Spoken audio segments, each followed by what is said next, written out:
મારું નામ વિજય છે. જ્યારે મેં મારી પત્ની સાથે લગ્ન કર્યા ત્યારે તે ખૂબ જ નબળી હતી. મને મારા મિત્રોએ કહ્યું હતું કે પત્નીઓ થોડી સ્વસ્થ હોવી જોઈએ, નહીંતર જીવન ખૂબ મુશ્કેલ બની જાય છે. તે સમયે મારા જીવનમાં તેઓનું બોલવું મને ગમ્યું ન હતું. મેં કહ્યું કે મને મોટી સ્ત્રીઓ બિલકુલ પસંદ નથી. સ્ત્રી માત્ર ઠીક હોવી જોઈએ.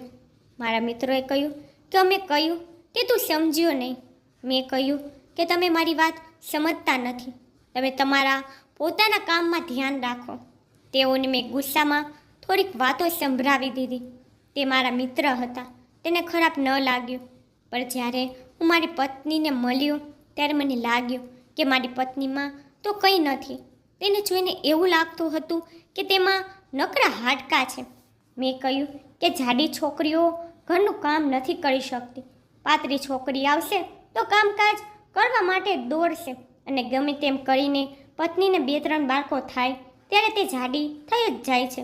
જો તમે તંદુરસ્ત સ્ત્રીને પહેલાં જ લઈ આવો તો તે બાળકો થયા પછી વધારે જ જાડી થઈ જાય છે. મારી માનો મતલબ શું હતો તે પોતે જ જાણતી હતી, પણ મને મારી પત્નીને જોઈને બહુ અજીબ લાગતું હતું. તેના ચહેરાના હાડકાં પણ દેખાતા હતા. તે બિલકુલ સુંદર દેખાતી ન હતી. ચહેરા પર થોડું માંસ હોવું જોઈએ જેથી વ્યક્તિ સુંદર દેખાય. તેને જોઈને એવું લાગતું હતું કે જીવનમાં ક્યારેય ખાધું નથી અથવા તેને કોઈએ ખોરાક આપ્યો જ નથી. જ્યારે હું તેને ક્યાંય લઈ જતો ત્યારે લોકો એ જ કહેતા કે તમારી પત્નીને કંઈ ખવડાવતો નથી. આવી સ્થિતિમાં હું તેને આજ સુધી ક્યાંય લઈ ગયો ન હતો, કારણ કે મને લાગતું હતું કે મારે તેને ક્યાંય ન લઈ જવી જોઈએ, નહીં તો મારી બધી વાતો માત્ર તેની તબિયતની આસપાસ જ ફરવા લાગતી અને પછી જેનો ડર હતો તે જ થયું. માની આખી વાત ઊંધી થઈ ગઈ, કારણ કે તે પાતળી સ્ત્રીને મારી પત્ની તરીકે લઈ આવી, પરંતુ તેનાથી કામ થતું ન હતું. જો તે થોડું કામ કરતી તો તરત જ બેસી જતી. તે કહેતી કે હું કામ કરી શકતી નથી. તે પાણીની ડોલ પર લઈ શકતી ન હતી તો કપડાં ધોવા તો દૂરની વાત હતી. તે લોટ પર બાંધી શકતી ન હતી. તે કહેતી હતી કે મારા હાથ દુખે છે. હવે મારી માતા મને કહે છે તે જે કહ્યું હતું તે સાચું હતું. મારાથી ભૂલ થઈ ગઈ છે. તો હું તેમને કહેતો હતો કે તમારી ભૂલ સાથે તમે જ જીવો, એ મારી મજબૂરી છે. હવે તમારી પણ મજબૂરી છે. એક દિવસ હું ઓફિસથી ઘરે આવ્યો ત્યારે મારી માતા બધા કામ જાતે જ કરતી હતી. જ્યારે મેં પૂછ્યું શું થયું તો તેને કહ્યું સારાની તબિયત ખરાબ થઈ ગઈ છે. થોડાક કપડાં ધોયા પછી તેને ચક્કર આવ્યા અને પડી ગઈ. તે હતી તો મારી પત્નીને. એટલે તરત જ અંદર ગયો અને મેં તપાસ કરી. તેને તાવ પણ આવ્યો હતો. તેને થોડું કામ કર્યું અને તેને ચક્કર આવી ગયા. માતાએ કહ્યું કે મેં તેને કહ્યું હતું કે પહેલાં જઈને આરામ કરી લે. પહેલાં તો મને લાગ્યું કે ચક્કર એટલા માટે આવ્યા છે, કોઈ સારા સમાચાર છે, પરંતુ તેની જેવી સ્થિતિ છે મને નથી લાગતું કે તે સારા સમાચાર આપવા સક્ષમ છે. તે કેવી રીતે બાળકને જન્મ આપશે જેમાં જીવત નથી.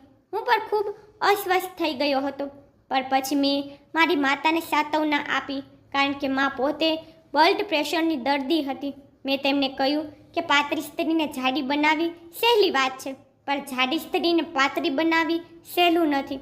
કાંઈ વાંધો નહીં, જો તે ખાશે તો તેને સારું થઈ જશે. વાત કંઈક આમ પણ સારી છે. અમારા લગ્ન 4 મહિના પછી થયા હતા. જ્યારે મારી માતાએ સંબંધ નક્કી કર્યો હતો ત્યારે સારાની હાલત એટલી ખરાબ પણ ન હતી, પરંતુ દરેક છોકરી જ્યારે લગ્ન કરે છે ત્યારે તે ડાયટિંગ કરે છે. પણ તેને ડાયટિંગની શું જરૂર હતી? લાગે છે તેને 4 મહિનામાં એટલી ડાયટિંગ કરી લીધી હતી કે તેની સ્થિતિ વધુ ખરાબ થઈ ગઈ હતી અને તે ખૂબ જ નબળી પડી ગઈ હતી. જો મારી માતાએ તેને અગાઉ આ રીતે જોઈ હોત તો તેને ક્યારેય સંબંધ નક્કી ન કર્યો હોત. જ્યારે મેં તેને જોઈ હતી ત્યારે તેની હાલત થોડી સારી હતી, પરંતુ તે પણ સારા પરિવારમાંથી હતી. તેના ઘરમાં ખાવા પીવાની ઘણી બધી વસ્તુ હતી. તેમ છતાં પણ તે જાડી ન હતી. અમે તો તેઓ કરતાં ઓછા પૈસાવાળા હતા. તેમ છતાં ત્યાંની તેની હાલત આવી હતી તો અહીં શું થવાનું હતું? મેં વિચાર્યું કે હું તેના માટે સારી વસ્તુઓ લાવીશ. જ્યારે અમે તેને પરોઠા બનાવીને આપ્યા ત્યારે તેને 2 નિવાલો ખાધો અને કહેવા લાગી મારાથી ખવાતું નથી. ચકલી જેટલો ખોરાક હતો તેનો થોડુંક ખાતી અને પછી કહેતી કે મારું પેટ ભરાઈ ગયું છે. મારી માતાએ તેના માટે હલવો બનાવ્યો, એવી એવી વસ્તુઓ બનાવી કે જે ખાવાથી વજન વધી જાય, પણ તે થોડુંક ખાતી અને પછી ઊભી થઈ જતી. અને ત્યાર પછી તમે ઈર્છો એટલી વાત કરો પણ તે સાંભળતી ન હતી. પછી ભલે પ્રેમથી કહો, તે કહેતી કે હું બિલકુલ ખાઈ શકતી નથી. અને તેની સામે જોઈને એવું લાગતું હતું કે તેના પેટમાં એક પ્લેટ જમવાની જગ્યા પણ નથી. તો સાચું છે કે તે આખી પ્લેટ ખાઈ શકે નહીં. હવે તો હું મજબૂર થઈ ગયો હતો. લગ્ન પછી પત્નીને ડૉક્ટર પાસે લઈ જવામાં આવે છે જ્યારે તે માતા બનવાની હોય. પણ મેં વિચાર્યું કે હવે મારે તેને ડૉક્ટર પાસે લઈ જવી પડશે. અંતે તેને ડૉક્ટર પાસે લઈ ગયો. ડૉક્ટરે કહ્યું કે તેને લોહીની જરૂર છે અને તે ગર્ભવતી પણ છે. આ વાત સાંભળીને મને નવાઈ લાગી. મને લાગતું હતું કે તે બાળક પેદા કરી શકશે નહીં, કારણ કે તે ખૂબ જ નબળી છે. પરંતુ બાળક થવાનું હતું. હવે મને મારા બાળકની પણ ખૂબ ચિંતા થવા લાગી હતી. ડૉક્ટરે કહ્યું હતું કે જો આ સ્થિતિ ચાલુ રહેશે તો જ્યારે સમય આવશે ત્યારે તમારી પત્ની અને બાળક બંનેના જીવ પર જોખમ રહેશે. એટલા માટે આ 9 મહિના તમારા માટે ખૂબ જ મહત્ત્વપૂર્ણ છે. તેથી જો તમે તેના સ્વાસ્થ્ય પર ધ્યાન આપો તો સારું રહેશે. હું ખૂબ જ ચિંતિત હતો, કારણ કે હવે મને મારા બાળકની ચિંતા હતી. ડૉક્ટરે કહ્યું હતું કે જો કોઈ વ્યક્તિનું લોહી ઓછું હોય તો તેની સાથે એક નહીં પણ હજારો મુસીબતો ઊભી થાય છે. અને જ્યાં સુધી તેનું લોહી ભરાઈ ન જાય તો ત્યાં સુધી તે સ્વસ્થ રહેશે નહીં. તેને ઘણી દવાઓ લખીને આપી અને પત્નીને પાછી લઈ આવ્યો. પરંતુ જ્યારે પત્નીએ 1 અઠવાડિયા સુધી દવા લીધી ત્યારે તેની તબિયત વધુ ખરાબ થવા લાગી. તાકાતની દવાઓ ભારે હોય છે અને તેનું સેવન કરવાથી ઘણીવાર પેટ ખરાબ થઈ જાય છે. મારી પત્ની સાથે પણ આવું થતું હતું. હું તે સમજી શકતો ન હતો કે મારે શું કરવું જોઈએ. પછી હું તેને બીજા ડૉક્ટર પાસે લઈ ગયો અને તેને કહ્યું કે દરરોજ તમારી પત્નીને ગાજરનું જ્યુસ પીવડાવો. ગાજરનું જ્યુસ DCL પીવાથી લોહી વધે છે, કારણ કે તે ગર્ભવતી છે. તેથી તમારે તેમને વધુ પડતી દવા ન આપવી જોઈએ, અન્યથા તેના બાળકનું જીવ જોખમમાં આવી શકે છે. જો કુદરતી વસ્તુનો ઉપયોગ કરશો તો તે તેમના માટે સારું રહેશે. હું જ્યારે ઓફિસથી પાછો આવતો ત્યારે રસ્તામાં એક દુકાન હતી જ્યાં તાજું જ્યુસ મળતું હતું. તેથી હું મારી પત્ની માટે દરરોજ 1 ગ્લાસ જ્યુસ લાવવા લાગ્યો. જ્યારે મેં તેને કહ્યું કે તારે આ જ્યુસ પીવાનું છે, જે તેના માટે સરળ હતું, કારણ કે તે કંઈ ખાઈ શકતી ન હતી. પરંતુ કોઈ પણ વસ્તુનો પીવા તરીકે તેનો ઉપયોગ કરવો સરળ છે. તે દરરોજ જ્યુસ પી લેતી હતી. પણ મારી પત્નીની હરકતો ખૂબ જ વિચિત્ર હતી અને મને આ વાતની જાણ ત્યારે થઈ જ્યારે મેં તેની તરફ ધ્યાન આપવાનું શરૂ કર્યું. મતલબ કે તેને જ્યુસ પીધું છે કે નહીં તેનું હું ધ્યાન રાખતો હતો. આજે ખાવામાં ઈંડા ખાધા છે કે નહીં તે મારા બાળકની માતા હતી. તેથી જ મને તેની ચિંતા હતી. એક વાત હજુ હતી જે માત્ર અમારી બંને વચ્ચે હતી. એટલે મેં તો મારી માતાને કહી કે ન તો ડૉક્ટરને. મારી પત્ની મારાથી ઘણી દૂર રહેતી હતી. તે મારાથી એટલી દૂર રહેતી હતી કે હું પરિણીત છું એવું મુશ્કેલથી લાગતું હતું. હું પણ એમ જ કહેતો હતો કે તને જે યોગ્ય લાગે તે કર. હું ખરાબ વ્યક્તિ ન હતો, તેથી જ હું તેને સમય આપતો હતો, પણ તે ઘણો સમય લેતી હતી. અમારું લગ્ન જીવન માત્ર 20% હતું. બાકીના 80% એવું લાગતું હોય કે જાણે અમે એકબીજાને ઓળખતા પણ નથી. તેમ છતાં અમને બાળક થવાનું હતું. આ બહુ મોટી વાત છે. એક દિવસ તેને કહ્યું, તમે મારા માટે જ્યુસ નહીં પણ જ્યુસનું મશીન લઈ આવો. હું ઘરે જ જ્યુસ બનાવીને પી લઈશ. મેં કહ્યું ઠીક છે અને તેને મશીન લઈ આવીને આપી દીધું. પરંતુ વિચિત્ર વાત એ હતી કે તે રાત્રે જ્યુસ બનાવતી હતી, કારણ કે એક રાત્રે જ્યારે હું જાગ્યો ત્યારે મેં જોયું કે તે બેડ પર નથી અને બીજા રૂમમાંથી મશીન ચાલવાનો અવાજ આવી રહ્યો હતો. મને નવાઈ લાગી કે તે અડધી રાત્રે જ્યુસ બનાવીને પી રહી છે, કારણ કે જ્યુસનું મશીનનો અવાજ સંભળાતો હતો. પરંતુ જ્યારે તે ત્યાંથી મારી પાસે આવી ત્યારે તેની સાથે કંઈ નહોતું. જ્યારે મેં પૂછ્યું કે તું શું કરી રહી હતી ત્યારે તે નર્વસ થઈ ગઈ હતી. મેં પૂછ્યું કે તું શું કરતી હતી તો તેને કહ્યું કે હું જ્યુસ બનાવીને પી રહી હતી. મેં કહ્યું તો પછી મેં જ્યુસ ક્યાં છે? તેને કહ્યું એ તો મેં બનાવીને પી લીધું. મેં કહ્યું, આ કામ રસોડામાં કેમ નથી કરતી? તો તેને કહ્યું, રસોડાનું ઇલેક્ટ્રોનિક બોર્ડ ખરાબ છે, તેથી જ હું તેને રૂમમાં બનાવીને પી રહી હતી. પરંતુ એવું લાગતું હતું કે જાણે મશીનથી નહીં પણ હાથ વડે કચેરીને રસ કાઢવામાં આવ્યો હોય અને તેઓ આખી રાત સૂતી ન હતી. જ્યારે પણ હું તેની તરફ જોતો ત્યારે તે હલતી હોય. તેનો અર્થ એ થયો કે તે જાગતી હોય. મેં તેને કહ્યું, શું તને ઊંઘ નથી આવતી? તને આ ઘરમાં 2 મહિનાઓ થઈ ગયા છે. એવી પણ કોઈ સમસ્યા નથી જે જગ્યા બદલવાને કારણે ઊંઘ ન આવે. મારી માતા કહેતી હતી કે જ્યારે સ્ત્રી સંતાન પ્રાપ્તિના તબક્કામાંથી પસાર થાય છે ત્યારે તે શરૂઆતના મહિનાઓમાં ખૂબ ઊંઘે છે. પરંતુ મારી પત્ની તો આખી રાત જાગતી રહેતી હતી અને રાત્રે જાગતા રહેવાને કારણે તેને દિવસ દરમિયાન ચક્કર આવતા હતા. મારી માતા ખૂબ જ પરેશાન હતી. તે કહેતી હતી કે હું એક વિચિત્ર પરિસ્થિતિમાંથી ફસાઈ ગઈ છું. મેં વિચાર્યું હતું કે મારી વહુ મારી વૃદ્ધાવસ્થામાં મારી સેવા કરશે, કામ કરશે, પણ અહીં તે મારી પાસેથી તેની સેવા કરાવી રહી છે. માની દરરોજની વાતો સાંભળી શકતો ન હતો. આથી અમે ઘરમાં એક નોકરાની રાખી લીધી અને તેને કહ્યું હતું કે તેને ઘરનું બધું કામ કરવાનું છે ને માને કોઈ કામ ન કરવા કહ્યું. હું મારી પત્નીનું ધ્યાન જાતે જ રાખી લઈશ. ડૉક્ટરે એમ પણ કહ્યું હતું કે તમે તમારી પત્નીથી દૂર રહો, કારણ કે તે તમારા બાળક માટે સારું નહીં હોય. હું મારા બાળક માટે કંઈ પણ સહન કરી શકતો હતો. કોઈ પિતા હોવું સહેલું નથી. પિતા બનવા માટે પહેલા દિવસથી જ ત્યાગ કરવો પડે છે. હું જ્યારે બહારથી જ્યુસ લાવતો ત્યારે મારી માતા પણ પી લેતી. મારી માતાએ મને કહ્યું કે તે જ્યુસ લાવવાનું બંધ કરી દીધું છે. મેં કહ્યું, હા, હું એ મશીન લાવ્યો છું. તે પોતે બનાવે છે અને પીવે છે. મારી માતાએ મને કહ્યું કે તેને કહે કે તે 1 ગ્લાસ દરરોજ મને પણ બનાવીને આપે. પણ હવે હું મારી માતાને શું કહું કે તે રાત્રે બનાવે છે? જ્યારે મેં તેને પૂછ્યું કે તે રાત્રે જ્યુસ કેમ બનાવીને પીવે છે તો તેને કહ્યું કે દિવસ દરમિયાન પીવાનું મન થતું નથી. મેં તેને કહ્યું, જ્યારે બનાવ ત્યારે 1 ગ્લાસ ફ્રીજમાં બનાવીને રાખજે, માં પી લેશે, તેમને પીવાનું મન થાય છે. આ સાંભળીને તે થોડી નર્વસ થઈ ગઈ. મેં કહ્યું, શું વાત છે? તું આળસ બતાવે છે. તેથી જ હું તને કહેતો હતો કે બહારથી તૈયાર લઈ આવીશ. જ્યારે કોઈ વ્યક્તિ જાતે બનાવવા લાગે છે ત્યારે તે આળસુ થઈ જાય છે. તેને કહ્યું કે આવું કંઈ નહીં થાય. મને પણ મારા બાળકની ચિંતા છે. હું પણ ઈચ્છું છું કે મારું બાળક આ દુનિયામાં આવે અને હું ઈચ્છું છું હું સ્વસ્થ રહું, જેથી હું તેની સંભાળ રાખી શકું. પત્નીએ સાચું કહ્યું કે ખાલી ફળ પ્રેસ્ટીજથી વધુ સારું શું હોઈ શકે? મેં કહ્યું, ઠીક છે, હું તારા માટે દરરોજ 1 કિલો ફળ લઈ આવીશ. હું મારી પત્ની માટે દરરોજ 1 કિલો ફળ લાવતો હતો અને તે પોતે જ રસ કાઢીને પી લેતી હતી. દરરોજ હું ફળની છાલ જોતો હતો. આનો અર્થ એ હતો કે તે વાતને સ્વીકારતી હતી.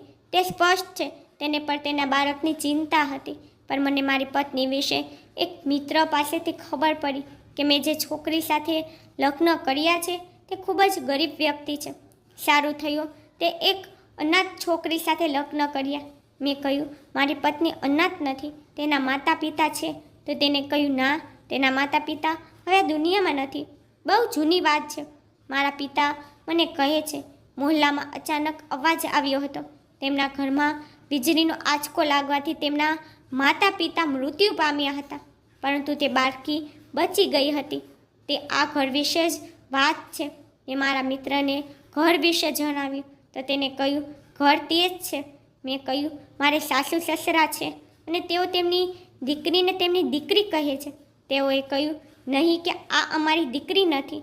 મારા મિત્રએ કહ્યું કે તેના કોઈ સંબંધીઓ હોઈ શકે છે અથવા તેને કોઈએ ગોદ લીધી હશે. પણ જો તેને આ નથી કહ્યું તો તારે આવી વાત ન કરવી જોઈએ. જો તે પણ આ વાત તારાથી છુપાવી રહી છે તો તું પણ તેનો આજ ભ્રમ રાખજે. આ વાત છુપાવી કોઈ ખરાબ વાત નથી, પરંતુ આ દુનિયામાં તેના સાચા માતા પિતા નથી. આ અંગે મને સંપૂર્ણ ખાતરી છે. જે રીતે સમગ્ર મોહલ્લામાં જે અવાજ આવ્યો હતો અને તે પછી જે ઘરની હાલત થઈ હતી તે લોકો પણ જાણે કયામત જ આવી ગઈ હતી. અને આ કહાની બધાને ખબર છે. મેં મારી પત્ની સાથે આ વિશે વાત કરી નહીં. મારા મિત્રની વાત સાચી છે. જો તે કહેવા માંગતી ન હોય તો મારે તેમાં જાસૂસી કરવાનો કોઈ અધિકાર નથી. કોઈ પણ રીતે મારે આ વાતથી શું વાંધો કે તેના માતા પિતા નથી? હું તેમાં શું કરી શકું? તે મારી પત્ની હતી અને હવે મારા માટે આ સૌથી મહત્ત્વની બાબત હતી. અમારો સંબંધ એકબીજા સાથે થઈ ગયો હતો, તો હવે તેઓના એકબીજા સાથે કેવા સંબંધો હતા કે નહીં, આની અમારા જીવન પર કોઈ અસર થતી નથી. તેથી મેં નક્કી કર્યું હતું કે હું આ વિશે કોઈ પ્રશ્ન પૂછીશ નહીં. દિવસો વીતવા લાગ્યા. એક દિવસ મારી પત્નીની તબિયત બહુ ખરાબ થઈ ગઈ. ડૉક્ટરે કહ્યું કે બાળકનો 3જો મહિનો શરૂ થયો છે, પરંતુ બાળકનો વિકાસ થતો નથી. તમારી પત્ની લાગે છે કે પોતાની સંભાળ બરાબર નથી રાખતી. મેં કહ્યું કે હું બધું સારાને લાવીને આપું છું. તે દરરોજ ખોરાક ખાય છે, જ્યુસ પીવે છે અને ઘરના કામકાજમાં પણ કોઈ પ્રોબ્લેમ નથી. પરંતુ ડૉક્ટરે કહ્યું કે બાળકનો વિકાસ ખૂબ જ ધીમો થઈ રહ્યો છે. આ રીતે આ બાળક મોટું નહીં થાય અને આપણે કોઈ ખરાબ સમાચાર સાંભળવા પડશે. હું ખૂબ જ અસ્વસ્થ થઈ ગયો. હું શું કરું? મારી પત્નીનું પેટ પણ વધતું ન હતું. તેનું પેટ ખૂબ નાનું હતું. 3જા મહિના પછી તેને જોઈને એવું લાગી રહ્યું હતું કે તે માતા બનવાની નથી. ડૉક્ટરનું કહેવું હતું કે 3 મહિનામાં પેટ બરાબર બહાર આવી જાય છે અને જે સ્ત્રીઓ પાતળી હોય છે તેનું પેટ વધુ દેખાય છે. પરંતુ તમારી પત્નીને જોઈને એવું લાગતું નથી કે તે ગર્ભવતી છે. ડૉક્ટરે કહ્યું હતું કે તમારા બાળકનો જીવ આટલો મોટો જોખમમાં છે. તમે લોકોએ આ બાબતને ગંભીરતાથી લેવી જોઈએ. મારો એક મિત્ર હતો જેને બાળક થવાનું હતું. તે ખૂબ જ ખુશ હતો, પરંતુ લગભગ 8 મહિના પછી ખબર પડી કે તેનું બાળક સારું નથી. ડૉક્ટરે તેની પત્નીનો જીવ બચાવવા માટે બાળકના જીવનું બલિદાન આપ્યું. ત્યારથી મારો મિત્ર સંપૂર્ણપણે બદલાઈ ગયો હતો અને તે પહેલાં જેવો નહોતો. જ્યારે પણ હું તેને જોતો ત્યારે મને ખૂબ જ દુઃખ થતું. હું મારું જીવન તેમ જીવવા માંગતો ન હતો. મને મારું બાળક સ્વસ્થ અને સલામત જોતું હતું. મારી પત્નીએ કહ્યું હતું કે હું ઘરે જ્યુસ બનાવીશ. ત્યારથી તે રાતના સમયે જ્યુસ બનાવતી હતી અને કહેતી હતી કે રાત્રે જ્યુસ પીવાથી આખી રાત શરીરને સંપૂર્ણ શક્તિ મળી જશે. પરંતુ જ્યારે તે રસોડામાં જતી ત્યારે 2 કલાક ત્યાં જ વિતાવીને આવતી અને જ્યારે તે 2 કલાક પછી પાછી આવતી ત્યારે તેના હાથમાં જ્યુસનો ગ્લાસ હોય. જ્યુસ તો માત્ર તે મારી સામે બેઠીને પીતી હતી, પરંતુ 2 કલાકમાં તે માત્ર 1 ગ્લાસ જ્યુસ બનાવતી હતી. હું આ સમજી શકતો ન હતો. પછી એક દિવસ કંઈક એવું બન્યું કે મને મારા ઘરમાંથી એક બોક્સ મળ્યું જેના પર વિદેશની ભાષા લખેલી હતી, જે અંગ્રેજી બિલકુલ ન હતી. હું સમજી શક્યો નહીં. મેં પૂછ્યું, આ બોક્સ શેનું છે? તે બોક્સ ખાલી હતું અને તેની અંદર પાવડર જેવી દવા હતી. હું તેને ડૉક્ટર પાસે લઈ ગયો તો ડૉક્ટરે કહ્યું કે આ વજન ઘટાડવાનું સપ્લિમેન્ટ છે જે વિદેશથી મંગાવવામાં આવે છે. આનાથી ખૂબ જ ઝડપથી વજન ઘટે છે. મને નવાઈ લાગી કે આ મારા ઘરમાં કેવી રીતે આવ્યું. આ કોઈ એવી દવા ન હતી જે બજારમાં સામાન્ય રીતે ઉપલબ્ધ હોય. તે તો બહારથી મંગાવેલી હતી. પણ અહીં તેનું શું ઉપયોગ? અમારા ઘરમાં એવું કોણ હતું જેને વજન ઘટાડવાનો શોખ હતો? મારી માતાએ ક્યારેય આ વિશે કશું વિચાર્યું ન હતું. તેમ છતાં તેમનો વજન વધારે હતો. મારો વજન પણ બરાબર હતો અને જો મારે પોતે આ દવા લેવી હોત તો મને યાદ હોત. ને મારી પત્નીને તો શું વજન ઘટાડવો હોય. પહેલાં અમે એટલા માટે ચિંતિત હતા કે તેનો વજન નથી વધી રહ્યો. તો આ બોક્સ ક્યાંથી આવ્યું? હું સમજી શકતો ન હતો કે આ શું થઈ રહ્યું છે. મેં મારી પત્નીને આ બધા વિશે પૂછ્યું ત્યારે તેને કહ્યું, હું આ ડબ્બો મારી સાથે લઈ આવી છું. બહાર વિદેશથી દેશની દવાની પેટી છે. કેટલી સુંદર છે. તેઓ આવા દવાના બોક્સને પણ કેટલા સુંદર બનાવે છે. તેથી જ હું તેને લઈ આવી. મેં વિચાર્યું કે તેને સાફ કર્યા પછી હું તેમાં કોઈ દાળ ભરી લઈશ. મેં મારું માથું પકડી લીધું. મેં કહ્યું કે મને તો કેવું જોઈએ. મને ખબર નહીં કે હું શું વિચારી રહ્યો હતો. મેં તેને તે ડબ્બો પાછો કરી દીધો અને એ જાણવા મળ્યું કે મારી પત્ની સાવ પાગલ છે મારી પત્ની કેટલી ખુશ હતી આ ડબ્બાને જોઈને. મારી પત્ની બિચારી ખૂબ જ માસૂમ હતી. બસ ભગવાન તેને અને તેના બાળકને આશીર્વાદ આપે, કારણ કે બાળકને ઉછેરવું એ સરળ કાર્ય નથી અને મારી પત્ની સાથે ઘણી સમસ્યાઓ હતી. એક દિવસ મારી પત્ની ફરીથી જ્યુસ બનાવવા ગઈ અને તેને ઘણો સમય લાગ્યો. આજે મારે તેની સાથે વાત કરવી હતી અને તે આવતી જ નહોતી. જ્યારે હું તેની પાછળ ગયો ત્યારે મને તેને જોઈને આશ્ચર્ય થયું, કારણ કે તેને રસોડાનો દરવાજો અંદરથી બંધ કરી દીધો હતો.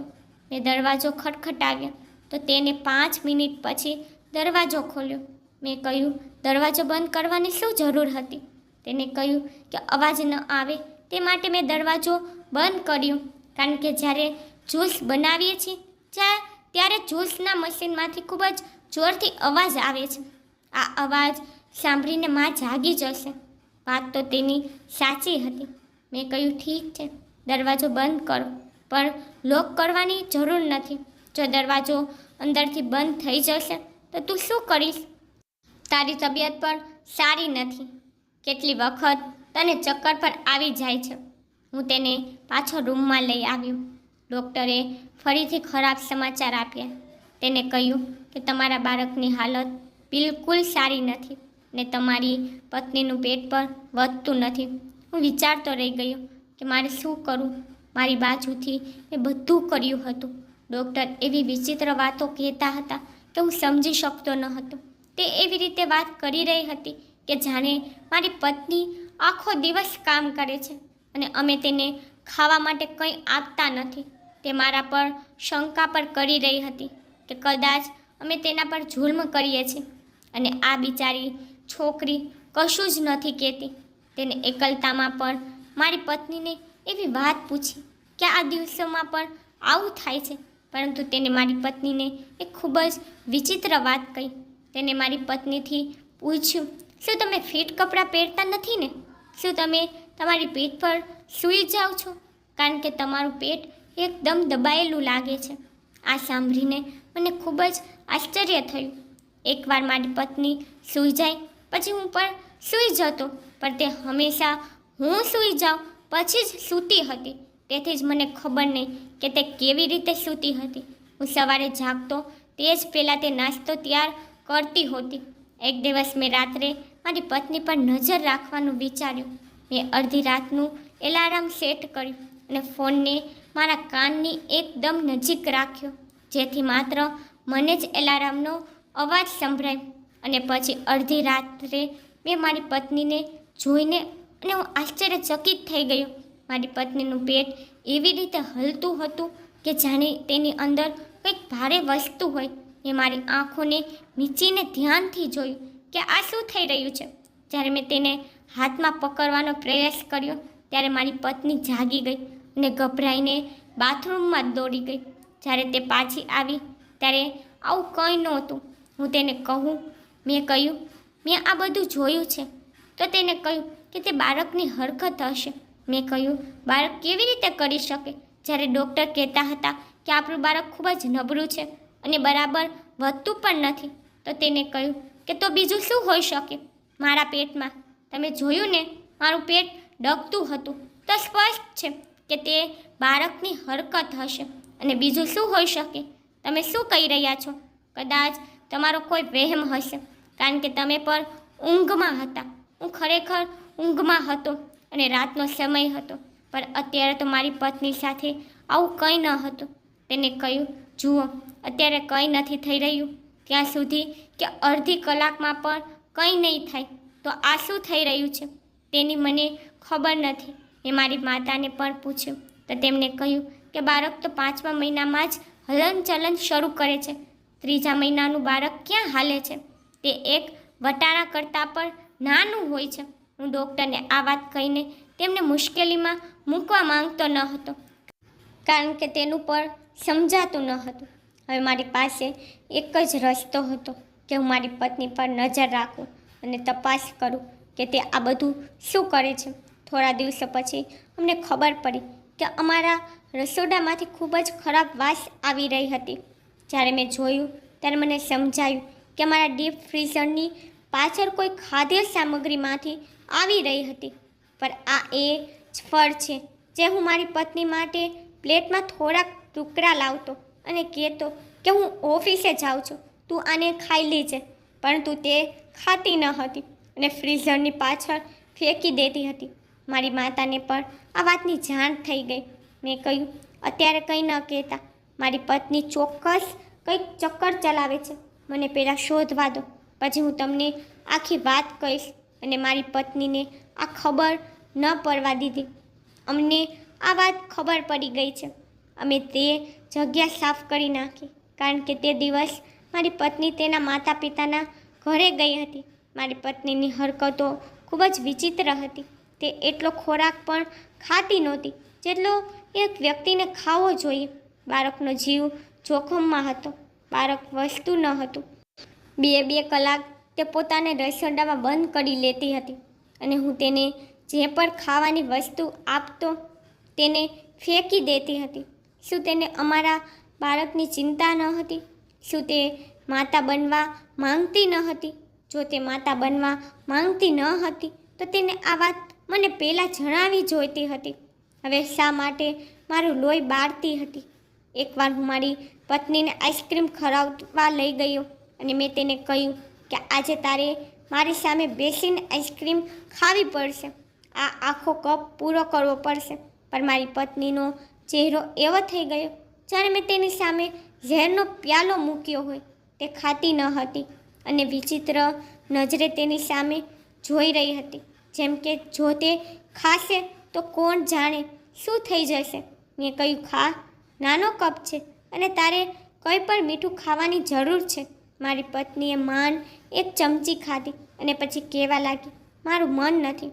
મેં કહ્યું, ખૂબ મોંઘી છે, ખાઈ લે, ખોટા ખર્ચા ન કરાવ.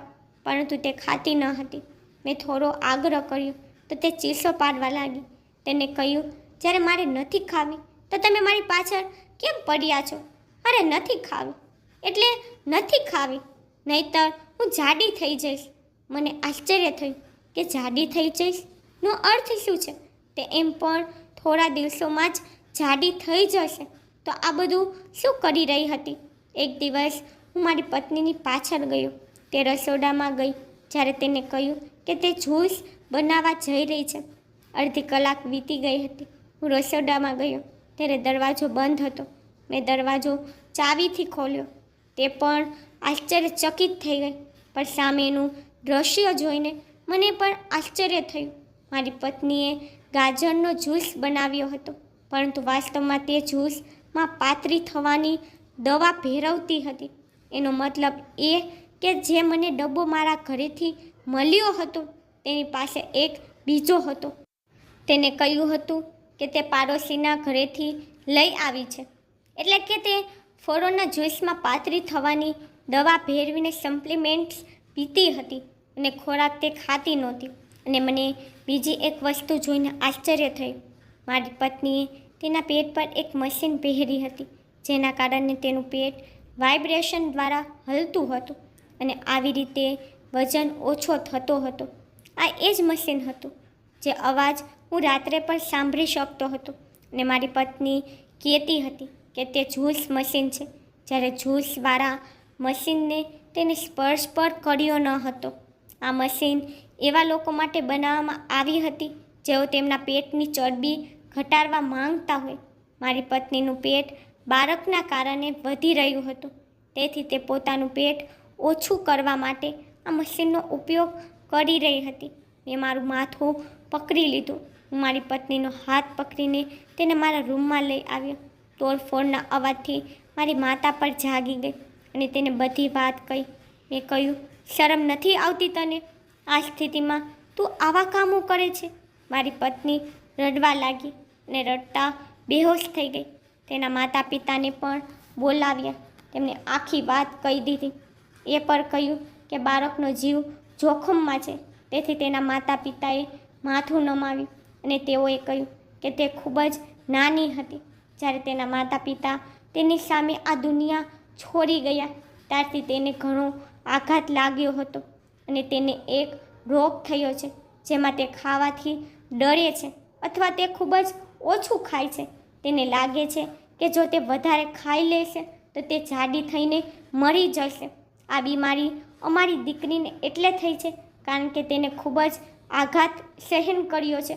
પોતાની માતા પિતાને પોતાની આંખોથી મરતા જોવું એ સામાન્ય વાત નથી. અમે તેના માસી અને માસા છીએ, પરંતુ અમે દુનિયાને કહ્યું કે આ અમારી દીકરી છે કારણ કે અમારું પોતાનું કોઈ સંતાન નથી.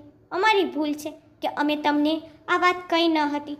હવે તે ગર્ભવતી છે, પરંતુ તેને હજી પણ તે બીમારી છે અને તે ઈચ્છે છે કે તે જાડી ન થાય. આ કારણે તે આ હરકતો કરી રહી છે અને મશીનનો ઉપયોગ એટલા માટે કરી રહી છે કારણ કે તે તેના પેટને પાતળું કરવાનો પ્રયાસ કરી રહી છે. એટલા માટે તે દરરોજ મશીન પહેરે છે. તે યોગ્ય રીતે ખાતી નથી અને પોતાને પાતળી કરવા માટે દવાઓ પણ લે છે. આ બધું આ બીમારીનો હિસ્સો છે. જાણી જોઈને તે નથી કરતી. મેં મારું માથું પકડી રાખ્યું અને હું સમજી શકતો ન હતો કે મારે શું કરવું. જ્યારે મેં કહ્યું કે તમે તેની સારવાર કરાવી નથી, તો તેઓએ કહ્યું આ તેની સારવાર કરાવતી જ ન હતી. તે દવાઓ ખાતી ન હતી, ઘણીવાર ભાગી જતી. એકવાર કેસ એવા સ્થળે પહોંચી ગયો કે ડૉક્ટરે કહ્યું કે તેને સેન્ટરમાં મોકલી દો અને જાતે જ ચાલ્યા જાઓ, પરંતુ અમે આ કરી શક્યા નહીં અને અમે તેના લગ્ન કરાવી નાખ્યા. મેં મારું માથું પકડી રાખ્યું કારણ કે હવે હું મુશ્કેલીમાં હતો. મારી પત્ની એક માનસિક દર્દી હતી અને મારા બાળકનો જીવ પણ જોખમમાં હતો. મને સમજાતું ન હતું કે શું કરવું. ચોથો મહિનો શરૂ થઈ ગયો હતો, પણ બાળક બિલકુલ સ્વસ્થ ન હતું, વધતું ન હતું. આ બધું ડૉક્ટરને જણાવ્યું અને ડૉક્ટરે અમને માનસિક ડૉક્ટર પાસે મોકલ્યા. જ્યારે મેં મારી પત્ની સાથે આ વિશે વાત કરી તો તેને કહ્યું કે એવું કંઈ નથી, હું ઠીક છું, પરંતુ મામલો ખરેખર ખરાબ થઈ ગયો હતો. પછી ડૉક્ટર સાથે આખા મામલાની ચર્ચા કરી અને તેમને દવા લખી આપી. તેને કહ્યું કે હું એટલી દવા આપી શકું છું કે તમારી પત્ની બાળકના જન્મ સુધી સામાન્ય રહે, પરંતુ તેમ છતાં તેને ખૂબ કાળજીની જરૂર છે. મારા માટે આ 6 મહિનાઓ ખૂબ જ પીડાદાયક હતા. મારી પત્નીનું ધ્યાન રાખતા એ મારી નોકરી પર ગુમાવી દીધી, પરંતુ ભગવાનની કૃપાથી 7મા મહિનામાં જ મારો પુત્ર આ દુનિયામાં આવ્યો. તે ખૂબ જ કમજોર હતો, પરંતુ હોસ્પિટલના લોકોએ તેને બચાવી લીધો કારણ કે હું મારી પત્નીને ખૂબ સારી હોસ્પિટલમાં લઈ ગયો હતો. મારી પત્નીનો જીવ બચી ગયો. તે પછી મેં મારા સાસરિયાવાળાઓને કહ્યું કે તેને સમજાવો કે તે તેની સારવાર યોગ્ય રીતે કરાવે, અને જો આ ન થઈ શકે તો હું તેને સાથે રાખી શકીશ નહીં, કારણ કે જો તે બીમાર હતી તો તેને મને અગાઉ જણાવવું જોઈતું હતું. મારા બાળકનો જીવ પણ જોખમમાં હતો. જો મારા બાળકનો જીવ ગયો હોત તો હું મારી જાતને ક્યારેય માફ કરી શક્યો ન હોત. તે આ દુનિયામાં આવ્યો તે તેનું સૌભાગ્ય હતું. મારી માતા મારા બાળકની સંભાળ રાખતી હતી. મારી પત્નીને તેનાથી કોઈ મતલબ નહોતો.